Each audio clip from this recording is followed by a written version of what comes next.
política de Navarra nos ocupa ahora. Analizamos en nuestra tertulia de actualidad esta cuestión fundamentalmente. Damos la bienvenida a José Félix Collazos, a Elma Said y a Jorge Esparza. ¿Qué tal, José Félix? Bienvenido, buenas tardes. Muchas gracias, bienvenido. Gracias por acompañarnos. Elma Said, ¿qué tal, Elma? Muy bien, buenas tardes. Buenas tardes. Jorge, ¿cómo estás? Jorge Esparza, buenas tardes. Muy bien, muy buenas tardes. Gracias por acompañarnos. Bueno, última hora o una de las últimas noticias que tenemos del Partido Socialista es que ha dimitido una integrante de la Ejecutiva del PSN por el veto a la moción. Hablamos de Susana Pérez Rosano, concejala del Ayuntamiento de Cascante. Es uno de los últimos temas que hemos conocido tras esta crisis política en nuestra comunidad foral. Ahora con el Partido Socialista en el punto de mira, ¿qué va a pasar? Puede haber un relevo en la Secretaría General del PSN, surgen algunos nombres ya que bueno, pues podrían estar sobre la mesa como posibles sustitutas, en este caso del actual secretario general Roberto Jiménez. Hasta el 31 de marzo algo puede cambiar, porque habría tiempo incluso para que hubiera un cambio de tuerca en el panorama político navarro, si cabe ya. Jorge, ¿qué análisis puedes hacer a día de hoy con todo lo acontecido? Hemos llegado a este punto, el Partido Socialista quizá cobra mayor protagonismo en este momento. Sí, la verdad es que bueno, sorprende un poco, hablábamos cada día amanece con una nueva noticia y no sabe uno muy bien dónde ubicarse. Lo sorprendente a mí, después de, parece que ya ha pasado todo el vendaval político de este casi mes que hemos estado constantemente hablando del tema, me llama la atención el hecho de que la crisis, inicialmente la crisis que había surgido en torno al gobierno de Navarra, se ha trasladado a lo que es el Partido Socialista. Después de tantos días expectantes, me quedo con la sensación de que para nada ha servido todo esto. Parece que se había hinchado un globo, que iba a llevarse a cabo una moción de censura, que había destapado un supuesto caso de corrupción, y al final parece que después de tanto tiempo ni había corrupción, supuestamente, ni se iba a cabo la moción de censura. Durante casi 30 días el nombre de Navarra ha estado, y el de la Hacienda Foral ha estado en boca de todos, pero parece que no va a tener ninguna consecuencia, ni dentro del Parlamento, ni siquiera dentro del Partido Socialista. Bueno, así están las cosas desde este punto de vista. José Félix Collazos, ¿qué sensaciones después de bueno, pues todos los cambios que han ido surgiendo con el inicio de esa comisión de investigación, cerrada la comisión, esa decisión del Partido Socialista en Madrid de frenar la moción de censura en Navarra, un posible relevo en la Secretaría General del PSN aquí en nuestra comunidad? ¿Cuáles son tus claves ahora mismo? Bueno, yo no sé si tengo claves, Amaya, pero yo como ciudadano, mi conclusión es que todavía se ahonda más en el desprestigio de la clase política. Quiero decir que es un problema de UPN también, que se ve incapaz para alcanzar acuerdos y gobernar. No se puede trasladar el problema solo al Partido Socialista. Es un problema del Partido Socialista, de liderazgo claramente, y de credibilidad también este movimiento que han hecho para ir para atrás.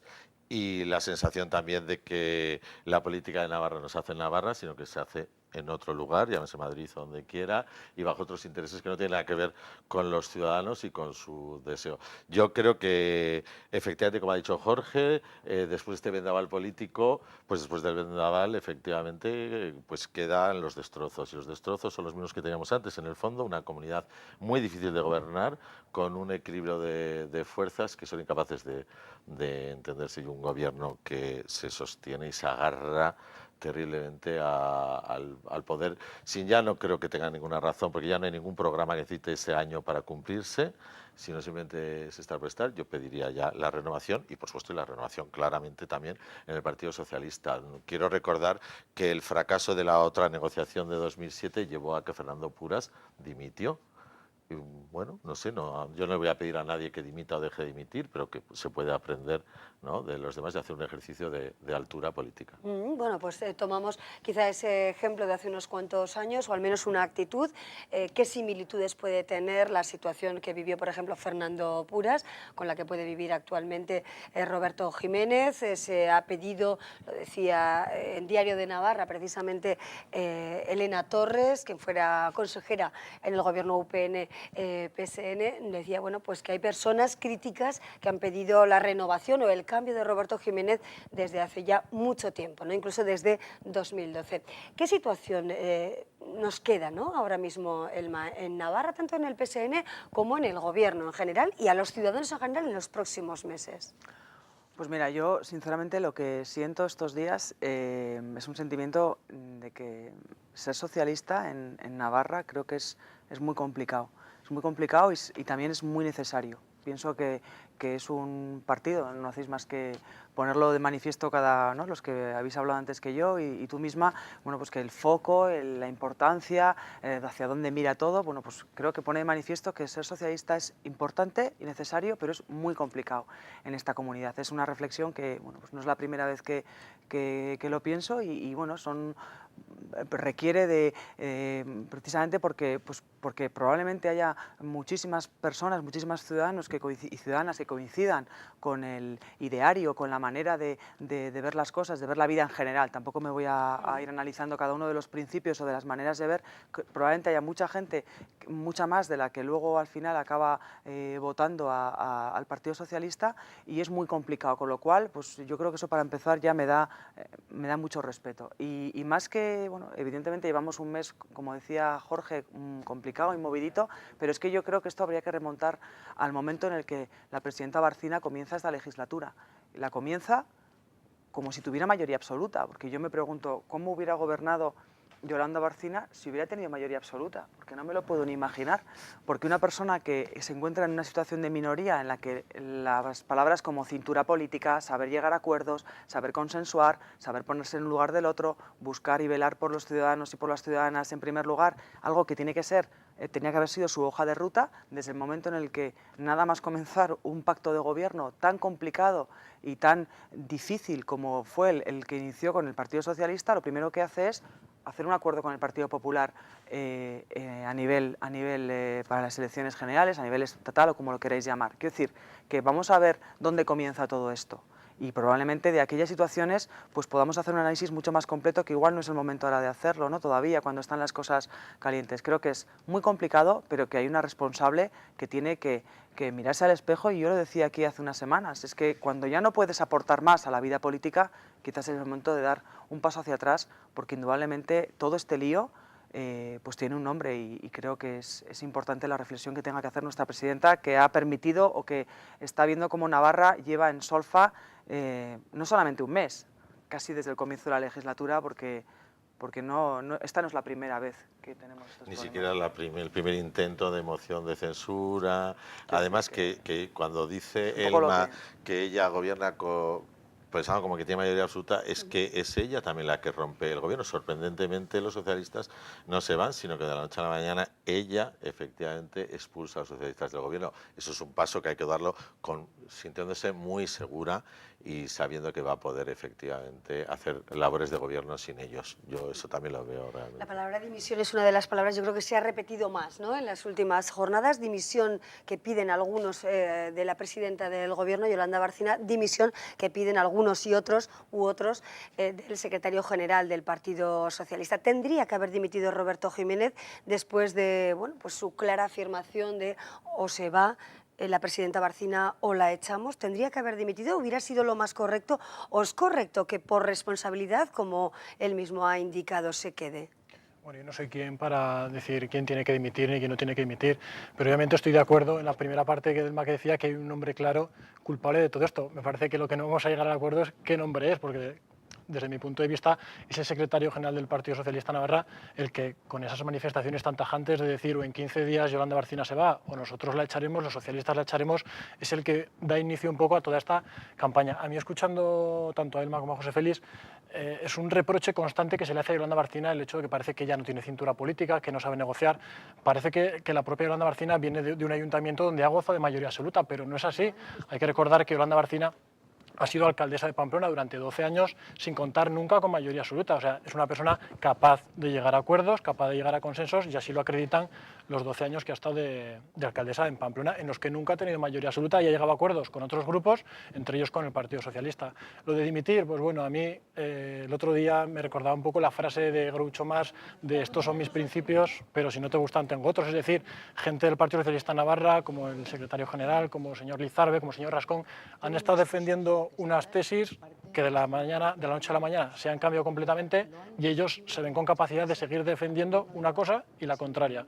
Desde luego pueden permanecer en el cargo, pero yo creo que sería más honesto dar un paso atrás y ceder el liderazgo del partido a otra gente que no se haya manifestado tan claramente a favor de llevar a cabo una moción de censura. Bueno, también hay mucha gente en UPN que está pidiendo elecciones y que se han posicionado, y personas que han tenido que decir responsabilidades políticas, pero ¿consideras que es suficiente cintura política comenzar un pacto de gobierno tan complicado como puede suponer un pacto de gobierno UPN-PSN en Navarra y pactar con el Partido Popular para ir una candidatura a las elecciones? Bueno, yo creo lo que que pasa es que son planos distintos. Yo creo que en el acuerdo de gobierno que ellos alcanzaban, en ningún momento se hacía referencia ni a las elecciones generales, de la misma manera que tampoco se hacía referencia a pactos locales, y ha habido localidades en las que el Partido Socialista con Izquierda Unida podían arrebatar alcaldías a UPN, y así lo hacían sin tener en cuenta ese pacto de gobierno entre UPN y PSN que se había alcanzado. Pero los planos distintos los sacáis, o en este caso lo planteas cuando interesa, porque cuando nos interesa que los pactos sean ya perversos de nacimiento, quiero decir que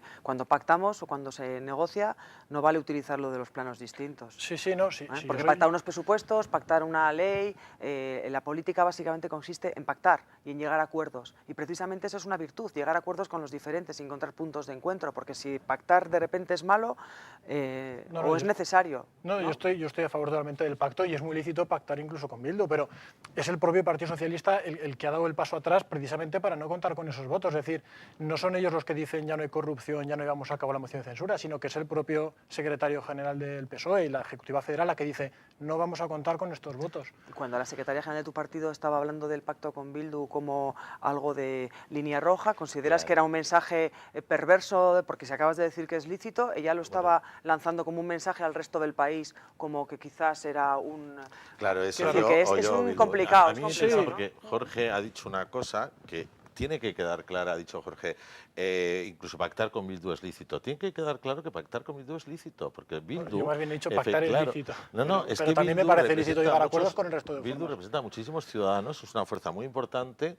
Recuerdo que en los terribles años de la violencia se ha dicho que había que convencer a esta gente para que hicieran política y abandonaran las barricadas, y cuando han llegado a la política de los parlamentos parece que son aprestados. Es que ¿por qué no se puede pactar con Bildu o incluso coincidir en tus votos con Bildu?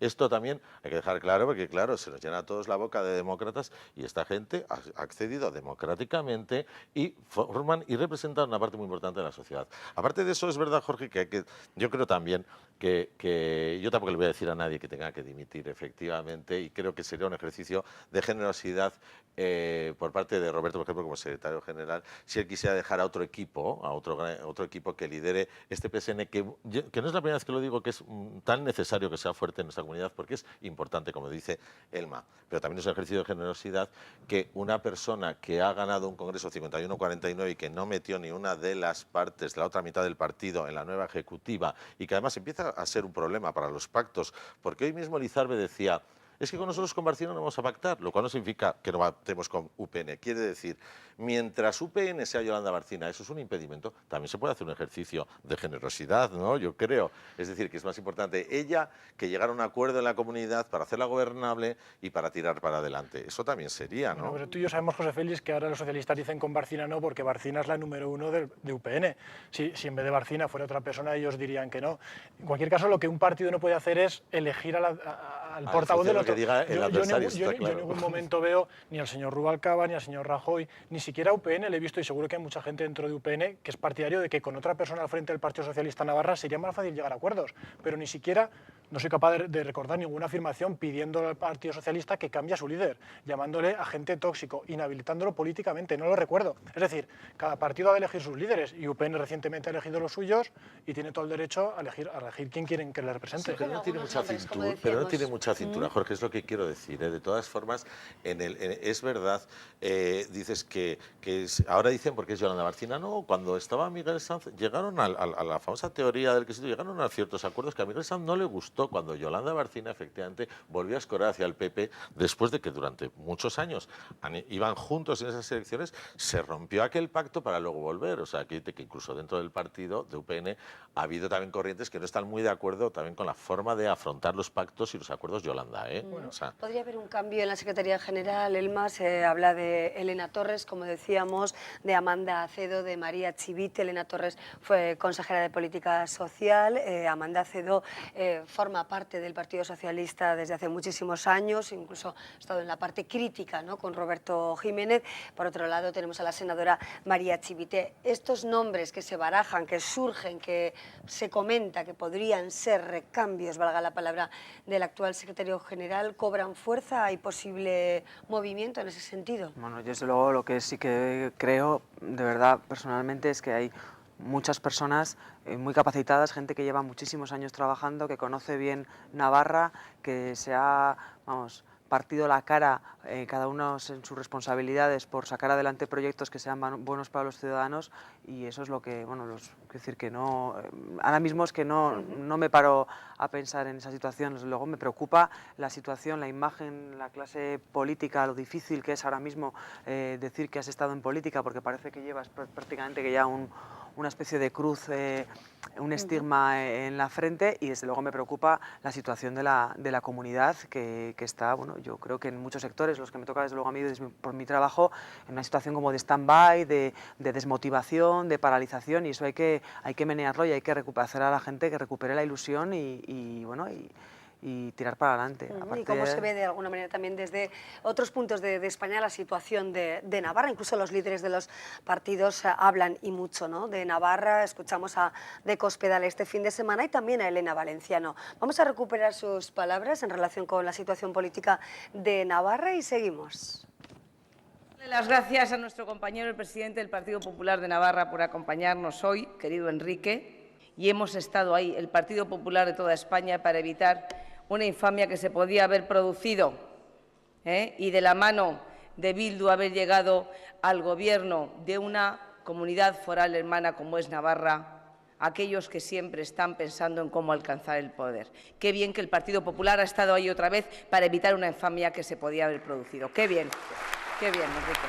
Quiero deciros que estamos muy, muy orgullosos de lo que habéis hecho y que tomamos buena nota para nuestras primarias del mes de noviembre. Bueno, y se ha hablado de las primarias del Partido Socialista en el caso de Elena Valenciano. Rajoy, por cierto, sobre Navarra, decía también que las batallas hay que darlas y no se pueden perder. Así lo comentaba el presidente del gobierno de nuestro país. Vamos a valorar esas palabras y también ese posible entendimiento futuro, si lo veis, de UPN con el Partido Socialista de nuestra comunidad, Jorge. Bueno, a mí, recuperando un poco lo que estábamos hablando, parece que al final lo único que me ha quedado claro y a lo que todos llegamos al mismo punto es que en Navarra no ha habido corrupción, porque hay que recordar de dónde parte todo esto, en un supuesto caso de corrupción. Hoy en día ya hemos centrado el debate pues, en la conveniencia o no de llegar a acuerdos con distintas fuerzas políticas, pero parece que existe un consenso y que la propia Comisión de Investigación así lo ha acreditado, de que no ha habido corrupción en Navarra. A partir de ese momento, los acuerdos entre UPN y PSN, pues seguro que llegarán, seguro, porque yo estoy de acuerdo con el MA en que el Partido Socialista es indispensable para Navarra, para la estabilidad de Navarra. Decía José Félix que se había variado un poco la estrategia. Yo creo que a partir de 2011, que los socialistas deciden entrar en el gobierno, es porque ellos se dan cuenta que lo que llevaban haciendo hasta ahora no les había reportado los réditos electorales que ellos creían que podían igual conseguirlos de otra manera. Ellos son los que tienen la decisión de entrar en el gobierno formado con UPN. A partir de ese momento, pues bueno, es una situación difícil. Todos fuimos conscientes el primer año de legislatura cómo era difícil y complicado entender un gobierno de coalición, pero bueno, yo creo que volverán de nuevo esos acuerdos, pero no porque un partido vete a representantes de otros partidos, sino que cada partido elija a sus líderes y entre ellos que sean capaces de anteponer el bien de Navarra y de los ciudadanos al electoral y partidista de cada uno de ellos. En principio todo parece indicar que habrá que esperar a las elecciones, que no habrá adelanto electoral, por lo que viene diciendo la presidenta del gobierno de nuestra comunidad. Bueno, nos ponemos en el escenario de elecciones, ¿no? ¿Seríamos capaces ahora mismo de hacer pues un sondeo y dar en el clavo con qué posibilidades pues contaría cada uno de los partidos y qué posibles pactos podrían surgir? ¿Seríamos capaces de eso, José Félix? Me dejas un apunte, lo siento por Jorge, pero es que no ha habido corrupción. Pero vamos a ver, es que si no hubieran ido a los tribunales, lo que queda claro y que se pide es una forma de hacer política y una tentativa que la propia señora Nieves dice que gracias a la labor no se atiende, es decir, que no fue atendido y gracias a los técnicos de Hacienda, pero que se intentó. O sea, lo que más se desvela efectivamente, y yo ahí sí que estoy de acuerdo que no hay corrupción, es una forma de hacer política clientelista, es decir, una forma y me vas a perdonar, como un poco cortijera. Es decir, cuando cualquier partido lleva muchos años en el poder, se permite favores, o sea, como que de alguna forma se había intentado una tentativa de favoritismos. No, efectivamente, no había corrupción si no hubieran ido directamente a los tribunales. Eso quiero también que creo que eso es lo que se valoraba. Se valoraban responsabilidades políticas, no penales. Y en ese sentido, pues hombre, no se modifica mucho, las conclusiones son parecidas al punto de partida.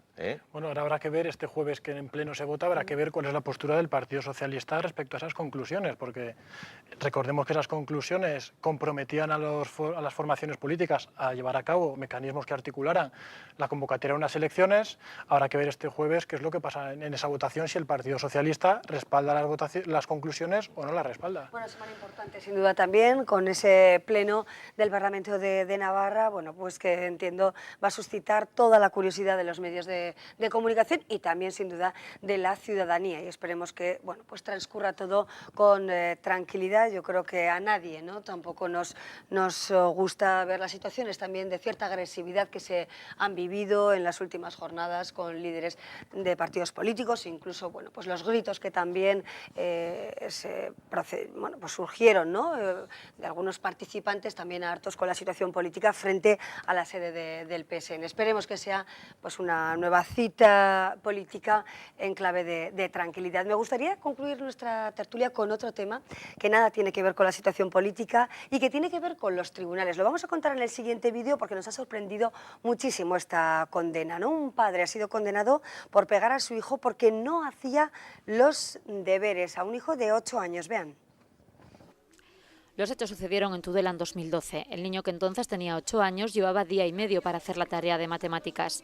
El padre, un joven de 36 años, perdió los nervios y, en estado de extrema irritación, según relata la sentencia, le dio una colleja, le agarró con fuerza del brazo, lo levantó de la silla y tiró sobre la cama, donde le dio varios azotes en los glúteos. El niño sufrió varios hematomas en el brazo y uno en el labio.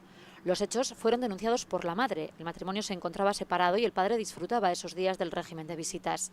El juez descarta que se trate de un maltrato habitual y considera que ese comportamiento del padre excede el derecho de corrección de un hijo. Le condena a 56 días de trabajos comunitarios y 6 meses de alejamiento del menor, tiempo en el que queda suspendido el régimen de visitas. La madre pretendía que su exmarido perdiera la patria potestad, pero el juez no lo ha concedido al entender que la ausencia de relación con el padre no sería beneficiosa para el menor.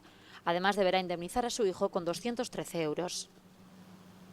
Bueno, pues pegó a su hijo de 8 años, como decimos, una situación de padres separados, el niño con hematomas en el brazo izquierdo, con heridas también en el labio superior, y el magistrado sostiene que lo sucedido ese día excede notoriamente al derecho de corrección.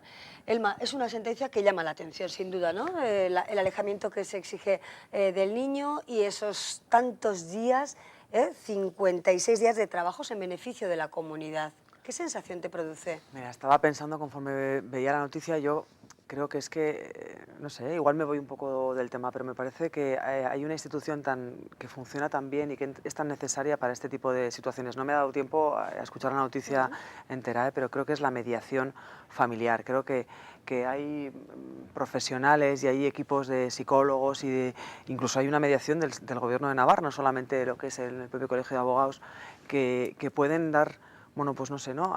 Para evitar el llegar, ya me estoy poniendo casi en la vendante, que es que la herida, en casos, pues para ayudar a poder llevar conductas o situaciones complicadas en padres, madres, progenitores que estén separados y que los chavales puedan estar en el centro de conflictos. Al margen de dicho lo cual, pues en este caso la verdad que es sorprendente, no sé, es sorprendente. Es en una situación, me intento poner como madre, me pongo como hija cuando alguna colleja, como, pues yo creo que algunos, no sé, casi todos nos hemos llevado, pero claro, todo tiene un límite y la verdad que lo que planteas, las lesiones que planteas, pues son serias, no sé, me cuesta analizar, me sorprende. Es difícil, ¿no? Me sorprende. José Félix. Bueno, yo soy padre, que este caso parece que tiene dos aspectos. Uno, el que ha dicho Elma, efectivamente, donde padres separados, la denuncia la pone la madre.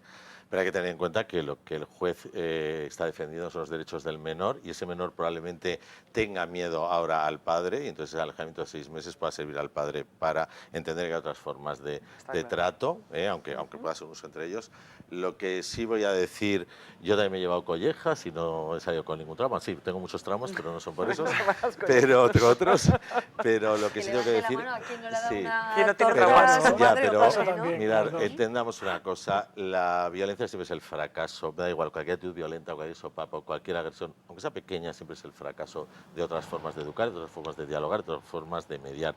Sé que hay niños que son imposibles, sé que a mí se me podría ir la mano si fuera padre probablemente, pero tengo que decir que no, esos niños son los niños maltratados. O sea, yo creo que un niño que entiende que las cosas se solucionan rápido con una colleja, dará collejas en el colegio al niño que le quite la cartera o si no consigue lo que quiere, y podrá ser un padre también que utilice esas herramientas. Siempre, siempre, de verdad, aunque sea en menor o mayor medida, usar la violencia contra otra persona, un sopapo, es el fracaso de hacerle entender las cosas. Si el niño le dices que tiene que estar mañana hechos los deberes y no los hace, pues cuando te dice que quiere ir al circo, dices, pues mañana no pasado, y dice, pues pasado se ha ido. Ah, bueno, pues como tú, pues efectivamente, si no es mañana ya no hay otra oportunidad. No sé, por poneros un ejemplo. Sí, se habla Quiero decirte de... que, sí.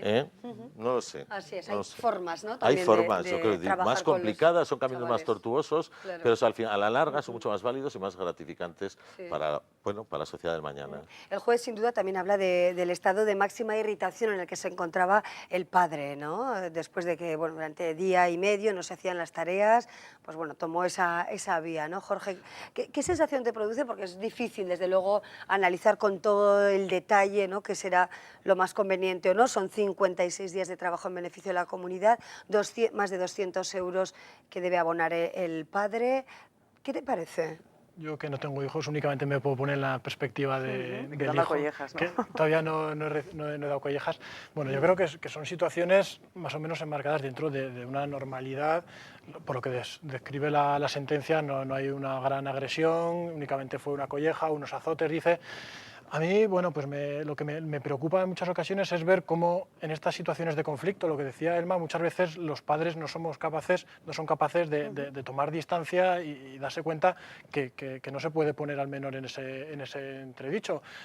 De la sentencia se desprende poco menos pues, que la madre ha intentado pues, poner al padre de maltratador únicamente con este episodio. Muchas veces los padres nos tiramos los trastos a la cabeza y no nos damos cuenta que en realidad lo primero tiene que ser nuestros hijos.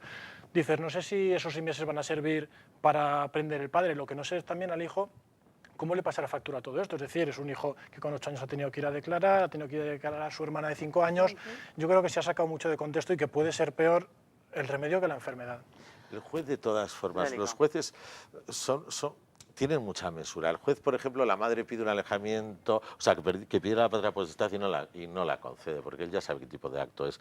Pero el juez, si ve que el niño tiene morado, o sea, que le dejó una magulladura, que lo ha cogido, lo ha tirado contra la cama, luego aunque le haya dado solo azotes en el culo, no le ha marcado la cara, tiene el labio, dice, bueno, es que probablemente el padre también tiene un mal día, seguro que el hombre no tiene episodios de violencia, pero tiene un mal día. Tendrá que entender que no es el niño efectivamente la válvula de escape, que igual ha sido terrible, que le ha colmado. Igual es un hombre en una situación con la cual nos solidarizaríamos, o sea, un hombre con una situación laboral terrible, que ha tenido un día tremendo, pero es que hay una serie de límites que hay que dar. Entonces yo creo que cuando un juez da esta sentencia y además también corta las aspiraciones del cónyuge o del excónyuge, por algo será, también pienso, de verdad. Bueno, nos quedamos con esta sentencia de la que seguro se va a hablar y mucho en las próximas horas, ¿no? Si ha sido correcta, si es de alguna manera, ¿no?, una penalización al padre por una conducta demasiado agresiva hacia el niño, si